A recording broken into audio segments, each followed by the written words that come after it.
नमस्कार, मैं Ashutosh Rana crime petrol के इस नए अध्याय शातिर क्रिमिनल्स में आप सभी का हार्दिक स्वागत करता हूं। अपराध मात्र व्यक्ति का नहीं बल्कि हमारे पूरे समाज की विफलता का प्रमाण है।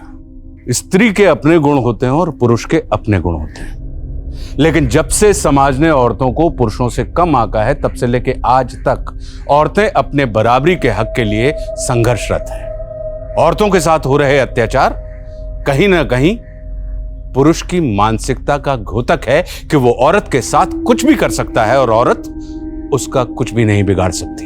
आखिर कौन था वो अपराधी जो भरी दोपहर अपने अपराध के लिए उपयुक्त जगह का चुनाव करता है और फिर बेखौफ होकर एक महिला को उस जगह ले जाकर अपनी हवस का शिकार बनाता है? कहां से आता है ऐसा दुस्साहस? कहीं ऐसा तो नहीं कि ऐसे दरिंदों के सर से कानून का खौफ खत्म हो गया है, या औरतों पर होती दरिंदगी की खबरों को सुनते सुनते इन अपराधियों ने ऐसे कुकर्मों को अपना हक समझ लिया है?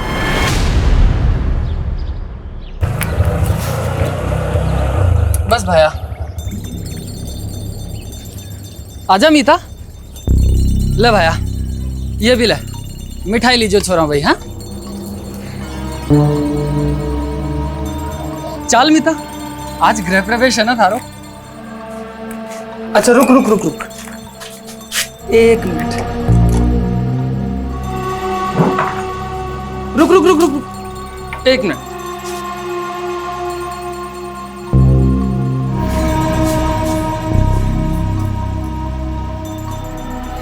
चल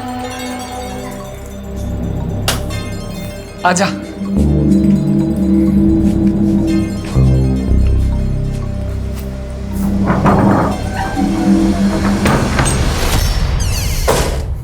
थारी आँखों का सुरमा प्यारा लागे,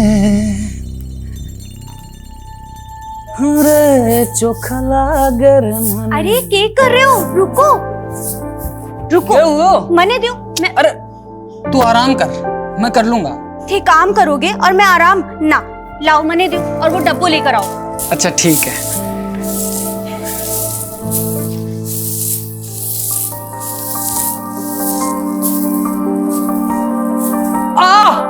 कहीं हुई हो?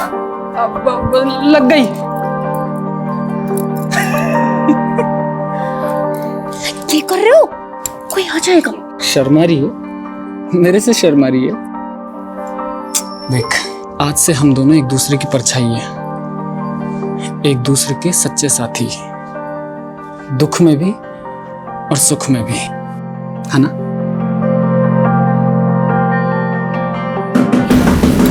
कोई आ गया। कौन है? हमारे को मालूम है आप लोग नाराज हो हमारे से, पर इसमें हमारी कोई गलती नहीं है। मैंने तो बस प्रीति की मदद की सरपंच जी के छोरे अंकुर के साथ भागने में। वे दोनों ब्याह करना चाहते थे एक दूसरे से। अरे झूठ मत बोल सुबोध, तू मेरी छोरी को बहला फुसला के ले गया था और जब उसे तेरी नियत का पता चला ना तो वापस आ गई। नहीं नहीं, ये सही नहीं है। आप चाहो तो प्रीति को बुला के पूछ लो। तू पंचों के सामने मेरी छोरी को बेइज्जत करना चाहे? नहीं आएगी वो यहाँ। सरपंच जी, एक बार अंकुर को बुला के तो पूछ लो ना, सब साफ साफ हो जाएगा।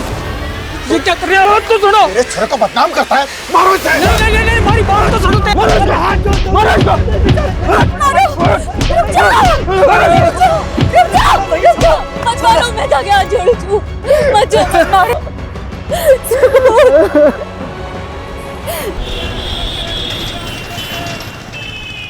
रेनू, तुम्हारी भाग्य रेखा देखी मैंने, पक्का कोई लॉटरी लगने वाली है। कुछ भी अनशन मत बोला। अरे पाग, अंडरस्टैंड नहीं बोल रहा हूँ, सच बता। एक सेकंड दो, ये देखो, ये जो रेखा है ना, इसमें साफ लिखा है कि तुम्हारी बहुत तेज चल रहा है। हीरो समझते अपने आप को?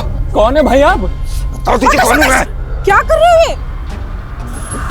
क्यों? शादी मुझसे कर रही हो, मजे इसके साथ कर रही हो। शादी? क्या बोल रहा है रेनू ये? झुंडू शादी मंगेतर है मेरी, अगर इसके आसपास भी दिखा ना तो तोड़ दूंगा। चल भाग जा, भाग जा। चल घर ड्रॉप कर देता हूं। चल हटो। इसमें रोने की क्या बात है रेनू? सही तो कहा आकाश ने, तेरा होने वाला पति है वो। अगर तुझे इस तरह से सड़क पर किसी के साथ हंसते बोलते देखेगा तो गुस्सा तो आएगा उसे। पापा आप उसकी साइड ले रहे? मैं किसी की साइड नहीं ले रहा हूं, मैं हकीकत की बात कर रहा हूं। और अब तू ये ऐसे छोटी छोटी बातों पे आंसू बहाना बंद कर। तू तो शादी करके चली जाएगी, तेरे बाद मुझे रागनी के लिए भी तो लड़का देखना है। पापा लेकिन उसने तेरा दुखड़े सुनने का वक्त नहीं है मेरे पास। अब जैसा आकाश कहे वैसा ही कर तू, मेरे पर शिकायत नहीं आनी चाहिए। हाँ, और सुन, अभी फोन कर आकाश को और माफी मांग अभी।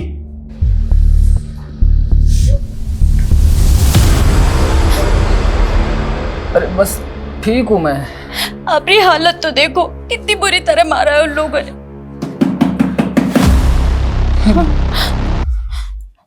मैं नहीं नहीं नहीं, मत जाऊं।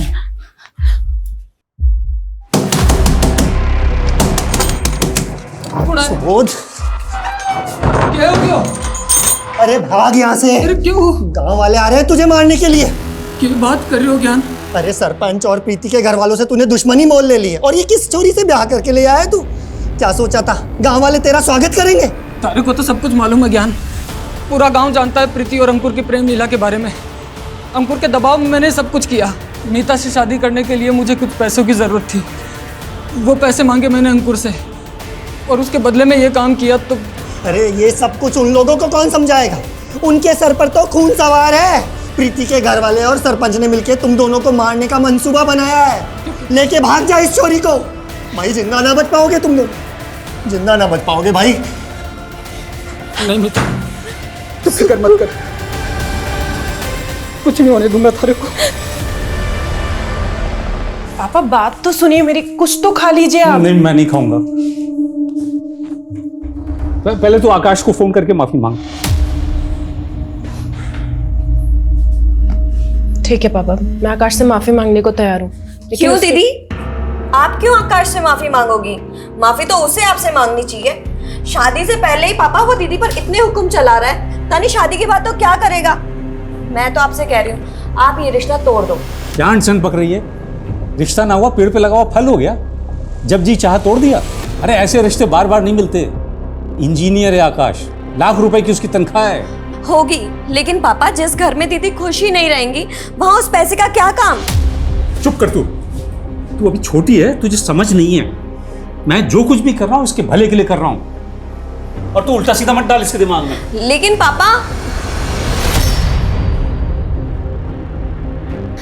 दीदी आप परेशान मत हो, मैं हूं ना, मैं कुछ करती हूँ।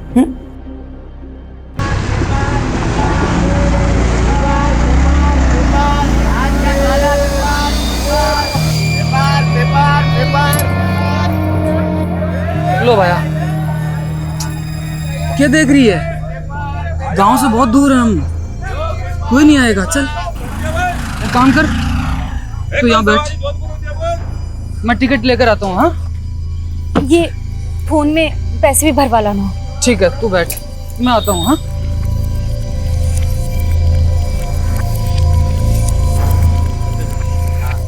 छोड़ूंगा नहीं। क्या नहीं छोड़ेगा है? हलवा समझा है क्या? आपकी वाला हाथ लगा के दिखा तो मेरे को, सारा मेरे को धक्का दे रहा। मेरा मोबाइल चुराता है, मेरा मोबाइल चुराता है, मेरा मोबाइल चुराता है।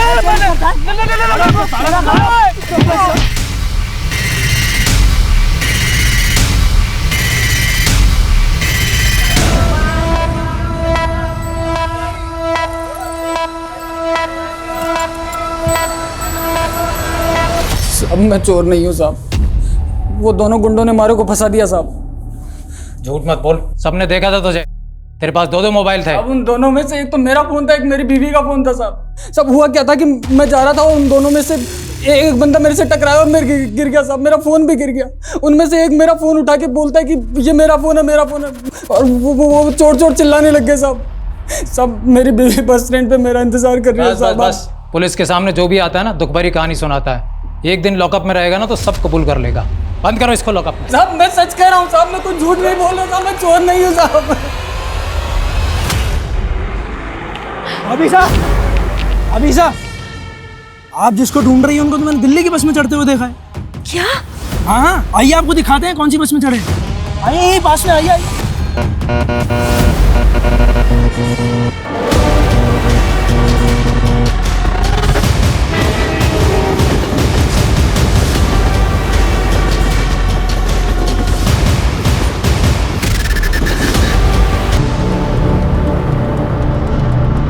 सर शायद इसलिए ताकि शिनाख्त ना हो सके। पूजा, बड़े को कवर करो। ये जंगल रेलवे स्टेशन के नज़दीक है। मुमकिन है कि विक्टिम यहाँ की रहने वाली ना हो और कातिल इसको यहाँ पर कत्ल करने के इरादे से ही लेकर आया हो। सर ये भी तो हो सकता है कि विक्टिम और कातिल एक दूसरे को जानते हो। सर ये देखिए सर, झाड़ियों में एटीएम कार्ड मिला है। देखो जरा किसका। सर एलएनसी बैंक का है, लेकिन इस पे कार्ड होल्डर का नाम नहीं लिखा हुआ। इस बैंक की नज़दीकी ब्रांच से कॉन्टैक्ट करो और कार्ड की डिटेल्स निकलो। सर ये देखिए।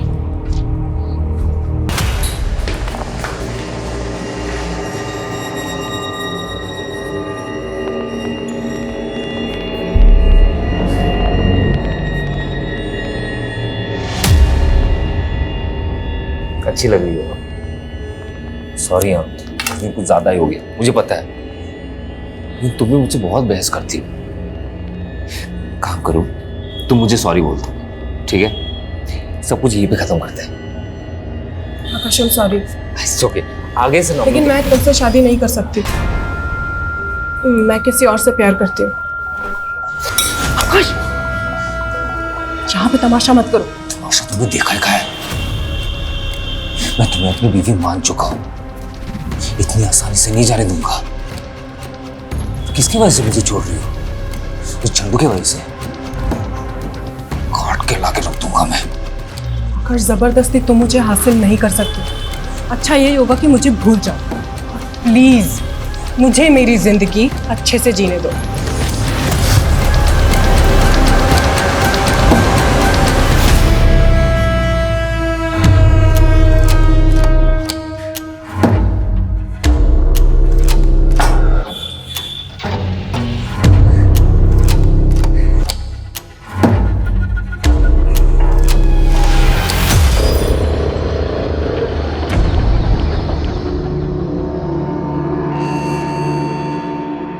अब आप पूछे इनसे, इनको कितनी बार मैंने कहा कि चोर मैं नहीं वो लोग हैं, मगर सर इसके पास 2 फोन थे तो कंफ्यूजन हुई।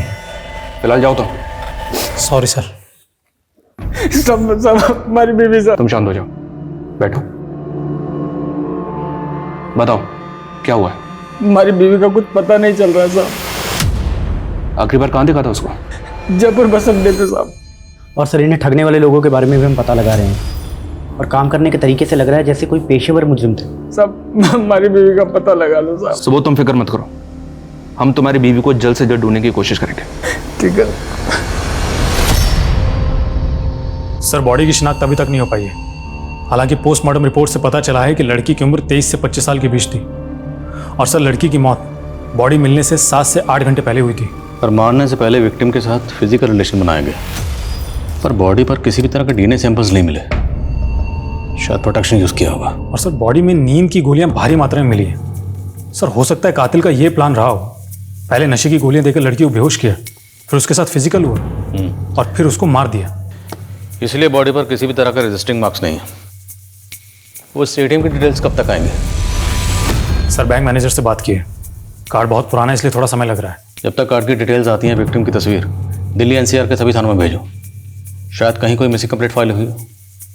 और इस टैटू को आसपास के जितने भी टैटू पार्लर्स हैं सब जगह दिखाओ। और विक्टिम की तस्वीर सभी लोकल न्यूज़पेपर में दो। शायद कोई शिनाख्त के लिए आ गई। दीदी, आकाश से शादी ना करने का डिसीजन आपका एकदम सही है, लेकिन आप मेरी बात मानो तो अभी भी। रागिनी, मैं जानती हूँ तुझे मेरी फिक्र है, पर तुझे अब मेरी फिक्र करने की कोई जरूरत नहीं। अब मैंने तय कर लिया, मैं डर के नहीं जीने वाली। और वैसे भी अब मेरी जिंदगी में कोई और आ गया। कौन है वो? और कहीं उसी की वजह से तो तुमने संजीव को रिजेक्ट नहीं किया था? सच बताओ दी। Sanjeev I am sorry. मैं जानती हूँ कि मुझे ये सब कुछ पहले ही बता देना चाहिए था, लेकिन मैं क्या करती, मेरे फादर बहुत स्ट्रिक्ट हैं। संजीव, मेरे कहने से शादी नहीं रुकेगी, सिर्फ तुम ही शादी को रोक सकते हो। प्लीज़ मुझे रिजेक्ट कर दो। ठीक है, मैं मना कर दूंगा। रेनू दी, उस दिन भी तुमने एक झूठी कहानी बनाकर इतना अच्छा लड़का हाथ से गवा दिया। तुझे संजीव की इतनी फिक्र क्यों हो रही है? टॉपिक मत बदलो दी। ये बताओ कोई लड़का है भी या नहीं, या फिर तुम इस बार भी कोई झूठी कहानी बना रही हो? दी बताओ ना, कौन है वो? सही वक्त आने पर सब बता दूंगी। सर जो एटीएम कार्ड हमें जंगल में मिला था, बैंक मैनेजर का कहना है कि वो एटीएम कार्ड झारखंड के भभुआ के रहने वाले एक आदमी का है। सर हो सकता है वो औरत भी झारखंड की हो। मुमकिन है। तो एक काम करो, तुम झारखंड के लिए निकलो, मैं झारखंड पुलिस को इन्फॉर्म करता हूँ।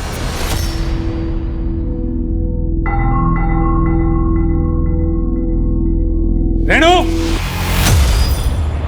कहाँ है तू? इधर आ, बाहर आ। जी पापा, क्या हुआ? क्या है ये? हैं? राजेश कौन है ये? पापा, राजेश मेरे पति का नाम है। क्या? तूने सच में शादी कर ली? कोई शादी वादी नहीं हुआ है अंकल। कह तो रहा हूं आपसे, सर्टिफिकेट नकली है ना?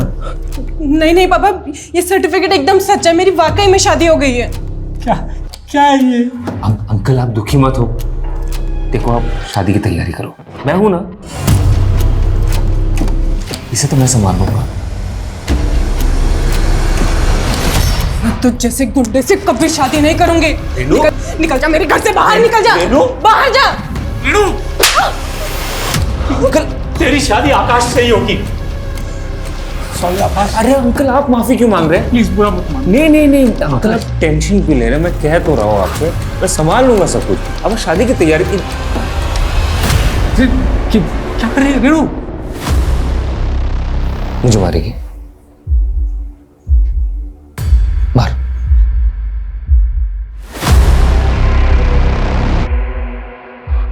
मार। आगे मत बढ़ना कोई भी। पापा हटिए आप यहाँ से, हटिए, मेरे पास मत आना। ठीक है। मुझे मेरी मरी हुई माँ की कसम है, अगर मेरे कोई पास आए तो मैं अपनी नस काट लूंगी। नहीं रेणु, क्या कर रही है? रेणु, कहाँ जा रही है? पापा आप मुझे कभी समझ ही नहीं पाए।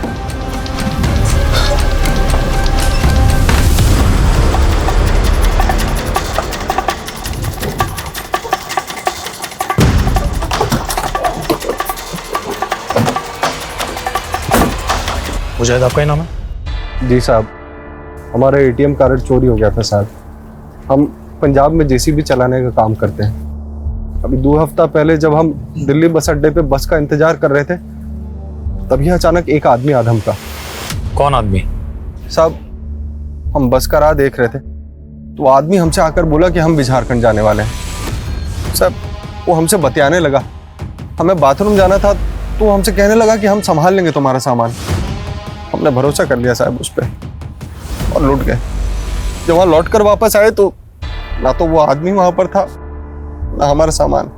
और उसी बैग में तुम्हारा एटीएम कार्ड भी था? अरे एटीएम कार्ड का साहब, हमारा पर्स, हमारा मोबाइल, पैसा, कपड़ा लत्ता सब कुछ उसी में था। मुझे तुम्हारा फोन भी चोरी हुआ था ना? जी साहब। उसका IMEI नंबर है तुम्हारे पास?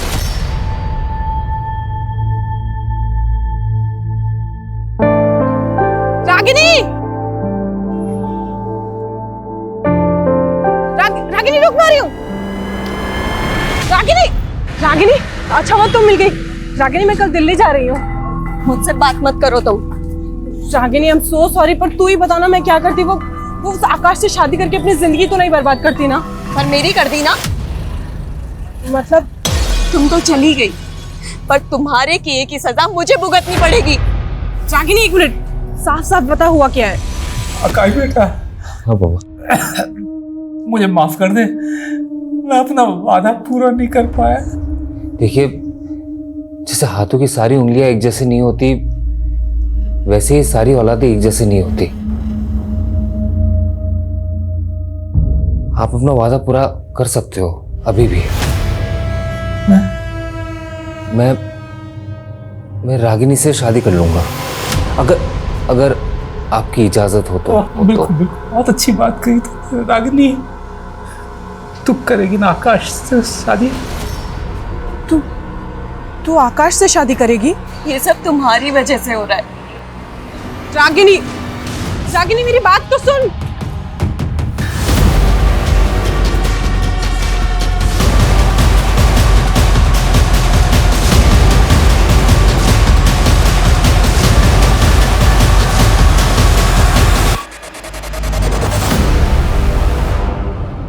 सर मुजाहिद का जो फ़ोन चोरी हुआ था उसको सर्विलेंस पे डाल दिया है। अगर कोई दूसरा सिम एक्टिव हुआ तो पता चल जाएगा। सर विक्टिम की बॉडी का क्या करना है? डॉक्टर का कहना है कि बॉडी तेजी से गल रही है। डॉक्टर से बॉडी का डीएनए प्रिजर्व करने के लिए कहा और उसके बाद अंतिम संस्कार करवा दो। और विक्टिम की तस्वीरें दी थी अखबार में, उसे भी कुछ पता नहीं चला? सर फिलहाल तो नहीं।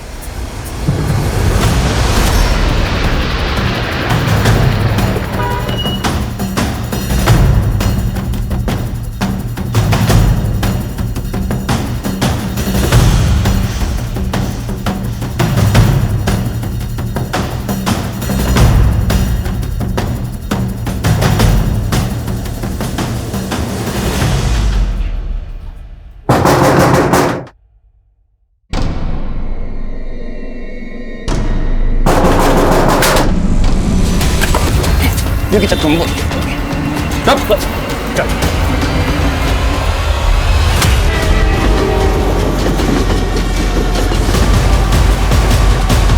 साहब मारो बच्चा, आप सच कह रहे हैं। हमने उसकी बीवी के साथ कुछ नहीं किया, उसको तो 2 लोग उठाकर ले गए थे साहब। कौन था वो आदमी? साहब हमें नहीं मालूम वो आदमी कौन था। हम मानते हैं कि हमने उस दिन सुबोध को ठगा था। लेकिन साहब जब हमने सुबोध की बीवी को देखा तो हमारे मन में लालच आ गया और हमने एक और प्लान बनाया। अभी साहब आप जिसको ढूंढ रही हैं उनको तो मैंने दिल्ली की बस में चढ़ते हुए देखा है। क्या कह रहे हैं आप? अरे हाँ वही ना, हल्की पीली शर्ट वाला आदमी ना, वो तो भाभी साहब 12:20 की बस से दिल्ली चला गया। अरे मैंने ही तो टिकट काटा था उसका। ये हाँ सुबोध नाम था ना उनका। हाँ पर ये मारे को अकेला छोड़कर कैसे जा सकते हैं? भाई साहब मारे को अभी दिल्ली जाना है। भाभी साहब आज तो कोई बस है नहीं, कल जरूर मिल जाएगी दिल्ली की बस आपको, कल चले जाना। पर मैंने तो अभी जाना है। आप फिक्र मत करो, आपको दिल्ली जाना है। शाम को यहाँ से टैक्सी जाएगी, वो मेरा दोस्त ही है, छुड़वा देते हैं आपको। वो बोली थी, आसानी से मेरी बातों में भी आ गई। नहीं अच्छा दोस्त है मेरा। छोड़ो, छोड़ो, मैंने कुछ नहीं किया। अरे छोड़ो। आवाज में कौन था हमें नहीं मालूम। मैंने उसकी गाड़ी का नंबर का फोटो लेने की भी कोशिश करी, लेकिन नंबर साफ नहीं था साहब। साहब मानते हैं कि हमने उस लड़की को बेचने का प्लान बनाया था, लेकिन वो आदमी उसको किडनैप करके ले गया। और कहाँ लेके गए साहब हमें नहीं पता साहब। नहीं मालूम साहब, हम सच बोलते हैं साहब। लेकिन हमें पता है कि तुम दोनों के मुंह से सच कैसे उगलवाना है। साहब मीता को अगवा किसने और क्यों किया था ये अब तक पता नहीं चला था। अनुज के मुताबिक मीता को अगवा करने वाला शख्स नकाबपोश था, लेकिन क्या अनुज जैसे शातिर अपराधी की बात पर यकीन किया जा सकता है? दूसरी ओर रेनू और रागिनी, इन दोनों बहनों की कहानी से भी पर्दा उठना अभी बाकी है। या चांदनी थैंक यू सो मच। तुम नहीं होती ना अगर तो ये जॉब मुझे कभी नहीं मिल पाती। कितनी बार थैंक्स बोलेगी? दोस्त भी बोलती है और थैंक्स भी बोलती है। चल मेरा घर आ गया, कल मिलते हैं। Okay bye bye bye.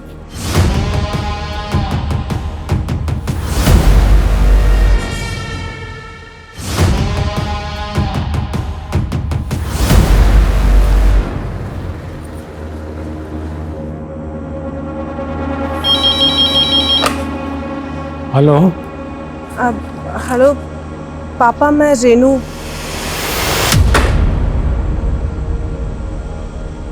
लेकिन साहब हमारी बीवी को कोई किडनैप क्यों करेगा साहब? सुबोध हम भी पहले ऐसे ही सोच रहे थे और इसीलिए उन दोनों के साथ हमने सख्ती भी की, पर वो दोनों अपनी अपनी बात पे अड़े हुए हैं कि उन दोनों ने मीता के साथ कुछ भी नहीं किया। तुम हमें ये सोचकर बताओ, क्या मीता की किसी के साथ कोई दुश्मनी थी, आस पड़ोस में या कहीं और? मीता की तो नहीं साहब, लेकिन हमारी दुश्मनी है सब हमारा गांव में। तो तुम्हें लगता है कि प्रीति के फादर विजय और गांव का सरपंच मीता को अगवा कर सकते हैं? धोखा और दुश्मनी इंसान आसानी से नहीं भूलता साहब। कहीं उन लोगों ने हमारी मीता को। तुम चिंता मत करो, फिलहाल तुम घर जाओ, जैसे ही कुछ पता चलेगा हम तुम्हें बता देंगे। ठीक है साहब। शर्मा, इस सुबोध के गांव जाकर हमें इंक्वायरी करनी होगी। हो सकता है कि वहां से मीता के बारे में हमें कोई पुख्ता लीड मिले। साहब इंसान को पहचानने में बात खा गया मैं। वो आकाश जिसे मैंने अपने बच्चों से ज्यादा माना, कातिल निकला। पापा पुलिस ढूंढ रही है उसे, और अच्छा ही हुआ लेकिन रेणु दीदी हम सबको छोड़कर चली गई, ना उनकी जिंदगी तो बर्बाद हो जाती।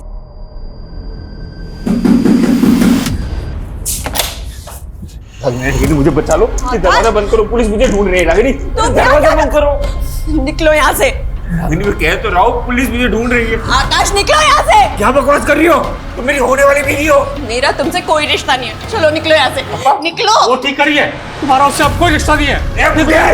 तेरा भी पढ़ निकल आया क्या? छोड़ो पापा को आकाश, छोड़ो। मैं इस घर से नहीं जाऊंगा। मैं भी देखता हूँ कौन मुझे तो इस घर में नहीं रखता। मैं भी देखता हूँ कौन निकालता है। बाहर जा। यहाँ मत रुक। नहीं, इस घर में नहीं रह सकता। निकलो यहाँ से, वरना जान से मार डालूंगी। निकलो यहाँ से। छोड़ूंगा नहीं तुझे।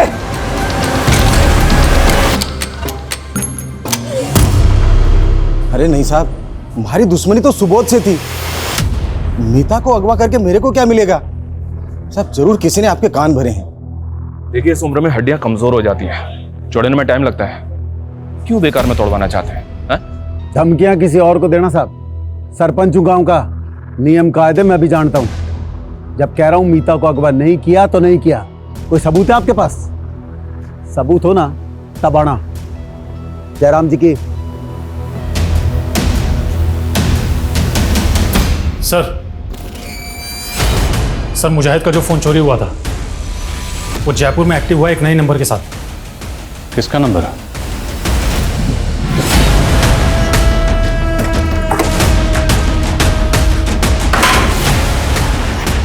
शुभम। हाँ।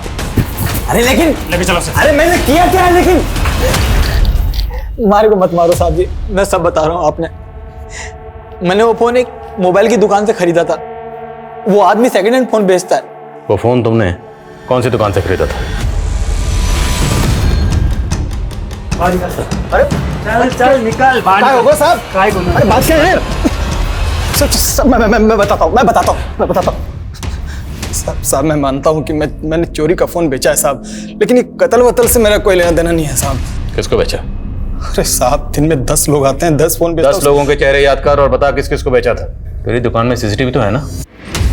हाँ पर वो खराब है साहब। अब अगर तुझे खुद की जान बचानी है तो जिसको फोन बेचा था उसके नाम और चेहरे याद कर। नहीं साहब, मैं चेहरे याद करता हूँ। और वो आप लोग क्या बनवाते हैं? स्केच प्रशांत जो भी स्केचेस बनवाए उन्हें मुजाहिद से वेरीफाई करो। जी सर मेरे ख्याल से लड़की की पहचान करवाने की हमें फिर से कोशिश करनी चाहिए। सर एक बार फिर से अखबार में फोटो दे दो।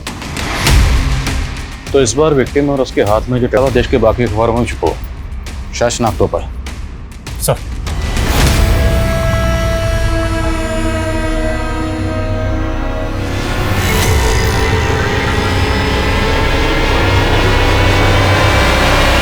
सर प्रशांत के बनाए स्केचेस में से एक स्केच को मुजाहिद ने आइडेंटिफाई कर लिया है।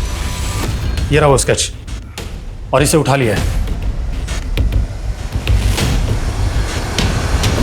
मैं मानता हूं कि मैंने मुजाहिद का सामान और उसका फ़ोन चुराया था साहब, पर वो सारा सामान मैंने प्रशांत को बेच दिया था साहब।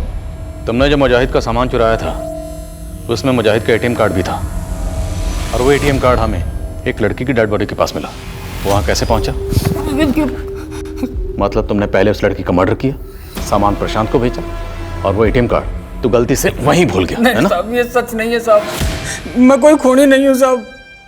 मारे को तो ये चोरी भी मजबूरी में करनी पड़ी थी साहब। एक हफ्ते पहले मारे को भी वहीं पर लूटा था किसी ने, उसी जगह पर। हमारे पास तो जयपुर आने का भी पैसा नहीं था साहब, और मजबूरी में मारे को भी वही जुल्म करना पड़ा जो हमारे साथ हुआ था। इस टैटू को देख और बता, तूने ये टैटू किसी लड़की के हाथ में देखा था? नहीं साहब। अगर ये सबूत सच बोल रहा तो हमें इस केस को रीलुक करना पड़ेगा। हमसे कहीं ना कहीं कोई ना कोई चूक तो हुई है। सर सुबोध का स्टेटमेंट वेरीफाई करने के लिए मैंने प्रशांत को पुलिस स्टेशन बुलाया था, लेकिन उसका फ़ोन बंद आ रहा है। सर प्रशांत का घर और दुकान दोनों जगह चेक किया, दोनों जगह ताले लगे हुए हैं। खबरियों को काम पे लगाओ, लेकिन ढूंढो इस प्रशांत को। जी सर। इस प्रशांत ने भागकर कम से कम इतना तो साबित कर दिया कि इसका इस केस से कोई ना कोई ताल्लुक तो है। सर खबरियों ने पता लगाया है कि मीता को जीबी रोड के एक ब्रोथल में बेचा गया। वो ब्रोथल मुन्नी नाम की एक औरत चलाती है। उसने बताया कि 5 महीने पहले मीता एक अपने कस्टमर के साथ भाग गई थी। एक काम करो, लोकल पुलिस की मदद से मीता की सर्चिंग शुरू करो। मैं तब तक उसके पति सुबोध को इन्फॉर्म करता हूँ। Okay sir.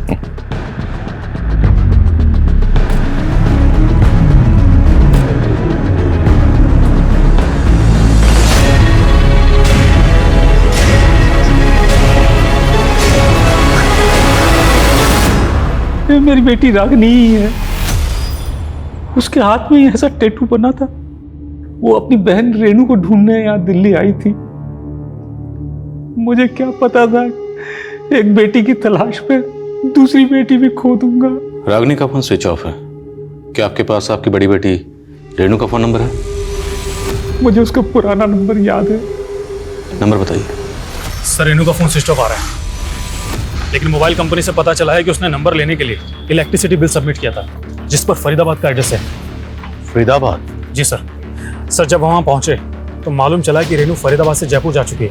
और जयपुर में कहाँ रह रही है आजकल? सर ये तो पता नहीं चला है, लेकिन सर रेनू फरीदाबाद के जिस एड्रेस पर रहती थी उसी एरिया में चांदनी नाम की लड़की भी रहती थी, जिसका कुछ दिनों पहले मर्डर हुआ। सर ताज्जुब की बात तो ये है कि चांदनी का मर्डर भी वैसे ही हुआ था जैसे रागिनी का मर्डर हुआ था। क्या दोनों विक्टिम्स को मारने से पहले नशे की दवा दी गई? हाँ सर। और सर इतना ही नहीं, दोनों लड़कियों का रेप भी हुआ था और चांदनी की लाश भी रेलवे ट्रैक के पास के जंगलों में मिली थी। दोनों एक दूसरे को जानते थे? नहीं सर, लेकिन चांदनी रागिनी की बहन रेनू की बहुत अच्छी दोस्त थी। रेनू की बहन रागिनी का कत्ल ठीक उसी तरह से हुआ जैसे रेनू की फ्रेंड चांदनी का। माजरा क्या है? सर कम है sir Ragini call records. Sir call records में एक नंबर ऐसा मिला है जिससे रागिनी रेगुलरली टच में थी। किसका नंबर है? सर नंबर तो फेक डॉक्यूमेंट से कर लिया गया है, लेकिन जिस फ़ोन में ये नंबर यूज़ हो रहा था वो डबल सिम स्लॉट वाला फ़ोन है। तो जाहिर सी बात है इस दूसरे सिम के डॉक्यूमेंट्स भी फेक ही होंगे। जी हाँ सर, लेकिन सर इंटरेस्टिंग बात तो ये है कि ये जो दूसरा सिम कार्ड है ये किसी और फ़ोन में एक्टिव था। ये हमारा पहला फ़ोन है जो कि डबल सिम स्लॉट वाला है। ये पहला सिम बंद है और ये जो दूसरा सिम है ये किसी दूसरे मोबाइल में एक्टिव है और ये दूसरा फ़ोन भी डबल सिम स्लॉट वाला है। जब हमने इसके IMI नंबर को ट्रेस किया तो पता चला कि इसमें एक तीसरा सिम यूज़ हो रहा था और ये तीसरा सिम अब किसी और फ़ोन में एक्टिव है। और सर ये सिम जिसके नाम पर रजिस्टर्ड है उसके बारे में पता चल गया है। कौन है वो? हमारी बात को भरोसा करो साहब, वो चोरी का फ़ोन था जो मैंने प्रशांत से खरीदा था। अब उसके पहले किसने इस्तेमाल किया, कब किया, मैंने क्या मालूम साहब। एक बार तुम पर भरोसा करके गलती कर चुके हैं, लेकिन वो गलती दोबारा नहीं दोहराएंगे। मर्डर केस है। जिस लड़की का कत्ल हुआ ना उसकी एक नंबर पर लगातार बात होती थी और जिस नंबर पर बात होती थी और जिस मोबाइल इंस्ट्रूमेंट में वो सिम इस्तेमाल होता था उस मोबाइल इंस्ट्रूमेंट के तार तेरे मोबाइल से जुड़ रहे हैं। इस बार सीधे सीधे पूछ रहा हूँ, सीधे सीधे बता दे। अगर नहीं बताएगा ना तो उल्टा लटकाएंगे और इस बार इतना मारेंगे। हाँ तो मारो ना साहब, मारो, लेकिन सच यही है साहब कि किसी खून से मेरा कोई लेना देना नहीं साहब। हमारी तो किस्मत ही खराब है जो ये सारे दुख और ये मुसीबत एक साथ हमारी किस्मत में आ लिखे। और साहब अगर आप बोल रहे हो कि मैं खूनी हूं तो हमारी बीवी मीता को खूनी कौन है साहब? मतलब आप साहब बोल क्या कहना चाहता? साहब मेरी बीवी मीता का खून हो गया था साहब और मैंने जयपुर थाने में रिपोर्ट भी लिखवाई है। आप चाहो तो पता कर लो। सुबोध बुरी खबर है तुम्हारे लिए। तुम्हारी बीवी मीता को दिल्ली में एक कोठे पर बेचा गया था। हम उसे ढूंढ ही रहे थे कि हमें उसकी ये फोटो मिली। पानीपत में उसकी लाश मिली हमें। किसी ने उसका गला दबा के मार दिया था उसे।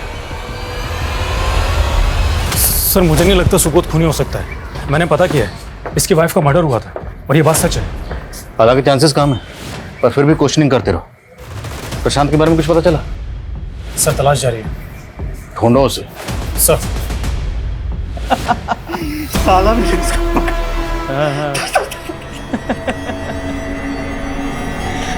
साले वर्दी देखते पक गया होगा। साला पेंटिंग क्या बात।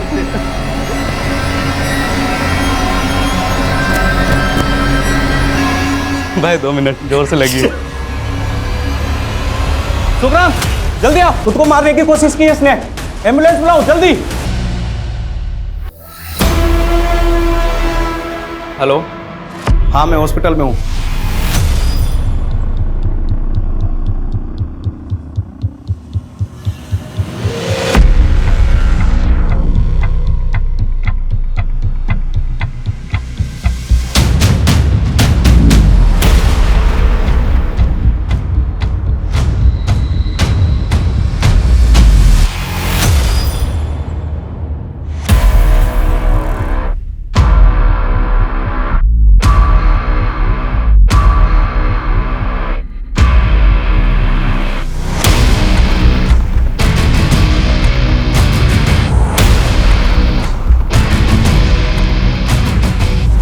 पुलिस की नजरों में अब भी प्रशांत और सुबोध दोनों संदिग्ध थे।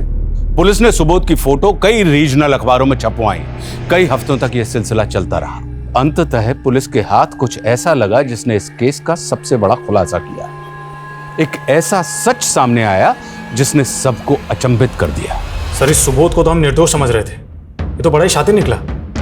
अखबार में हमारे द्वारा सर्कुलेट की गई फोटो को देखकर कई पुलिस स्टेशन से फोन आए। सर, बंगाल पुलिस ने तो इसे वांटेड घोषित किया है। दुर्गापुर में एक मर्डर किया था इसने। पर समझ में नहीं आई, सुबोध का नाम डेटाबेस में कैसे नहीं मिला? क्योंकि सर ये हर जगह फेक नेम से क्राइम करता है। बंगाल पुलिस में बादल नाम से केस रजिस्टर्ड है, बिहार में विनोद और एमपी में रघुराम। सर, बंगाल केस में सुबोध ने एक फेक आइडेंटिटी क्रिएट की थी। अंजना नाम की एक लड़की को जंगल में ले जाकर नशे की दवाइयाँ दी, उसके साथ रेप किया और उसका मर्डर कर दिया। एक आई विटनेस की वजह से पकड़ा गया और 2 महीने तक जुडिशियल कस्टडी में था। सर, जेल के इंचार्ज से मेरी बात हुई। उसका कहना है कि सुबोध जेल में चार्ल्स शोभरा जैसे सीरियल किलर्स की किताबें पढ़ता था और दूसरे कैदियों को भी सीरियल किलर्स की कहानी सुनाता था। Serial killer? इस सुबोध की दिमागी हालत मुझे कुछ ठीक नहीं लग रही।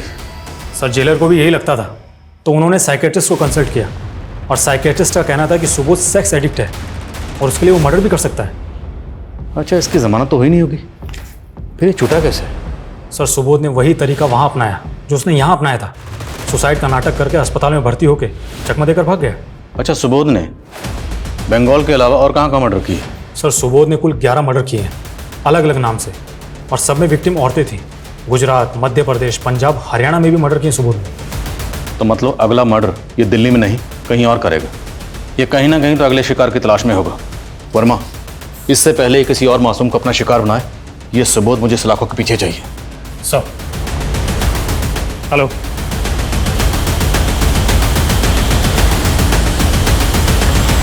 सर, वो रूम नंबर 11 में पक्का वही है सर? पक्का? Yes sir. चलो।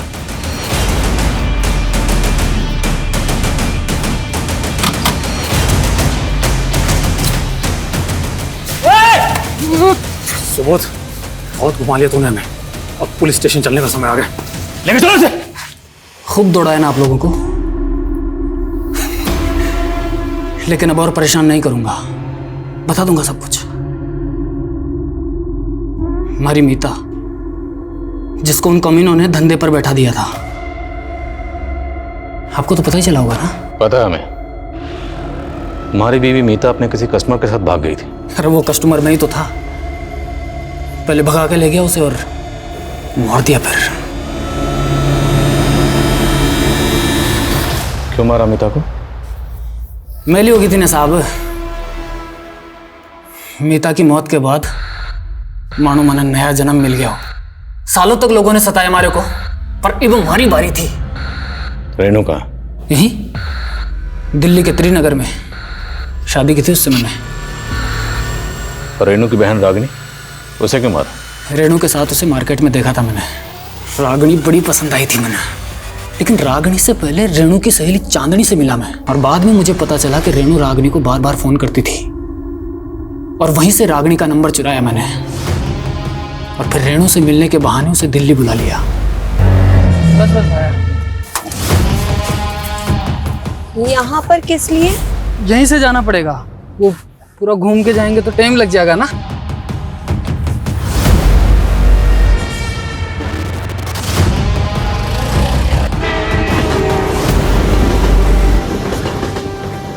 अरे थक गई है, एक काम कर। और कितना दूर जाना है? ये जूस पी ले, पी ले, पी ले। और पी ले।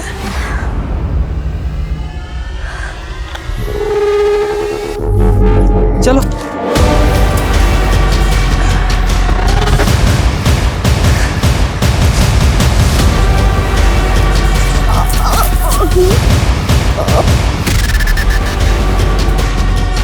ये सब वैश्यपना क्यों करता था?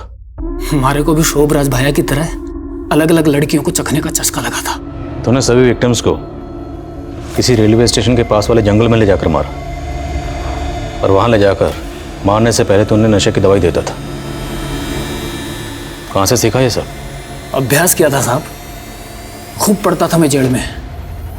और इतना ही नहीं, प्रोटेक्शन यूज करता था हर बार, ताकि आप लोगों को कोई सबूत ना मिले। सोचा था कि शोभराज भाई का रिकॉर्ड तोड़ दूंगा।